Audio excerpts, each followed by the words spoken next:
Welcome to the unofficial patch notes for War Thunder on April 27th, 2017, graciously provided by Mike 10D over on the War Thunder Reddit. So firstly, we have armor changes. The tracks that I mentioned in the last video have actually been implemented onto the main server, so now tracks, at best, have a maximum thickness of 50mm, no matter what angle. So this means that there is a large possibility that tracks are no longer going to stop eating shots, which is going to be very useful for you guys who love your derp guns, because there's nothing more annoying than shooting a Panzer III or something and seeing the massive shell just get soaked by a tiny track. The exception to this rule is going to be the mouse and the E100, which tracks can go up to 90mm of effective armor. The changes can now be seen also in the hangar. But this is an all-round good change for derp gun players, for people who just don't want to have that bullshit, shell getting lodged. So that's the big change today, and it wasn't even mentioned in the patch notes. Secondly, they've added some more text to the game. They're basically, you have items available, add you to his friend list, pause, target destroyed for AI, and X left the vehicle. So basically, it's just more little bits in the feed so you can know what's going on. Next, they've made some changes to the World War II Chronicle event vehicles, again, because they're all up in the air right now. The Matilda's lost some mass. It's gone from basically 31 tons to 28.5 tons.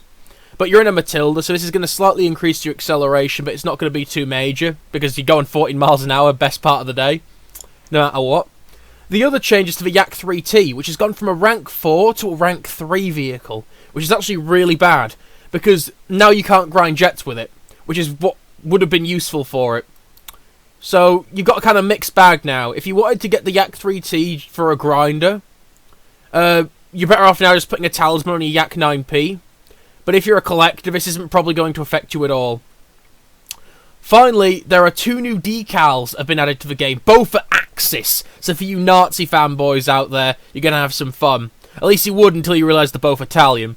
Firstly, we have the Scarecrow emblem of the 22nd Gruppo Autonomo, which, let's have a quick Google of that and see what that looks like. Oh, sick! So it's sort of like a skeleton sort of guy, that's kind of cool. And the Satagiro of the First Storm of Cassia, whatever. Whenever I think of that, I just think of Cax, which is an English word for taking a dump, which is a sort of like a Zeus. Zeus just sort of chilling, firing an arrow. That's kind of cool. So basically, we're getting 2 new Axis emblems, which I wouldn't be surprised if they pop up in the week's latest in some time. And that's basically it. Minor changes, but just letting you guys know. Keep on gaming, and have a good one.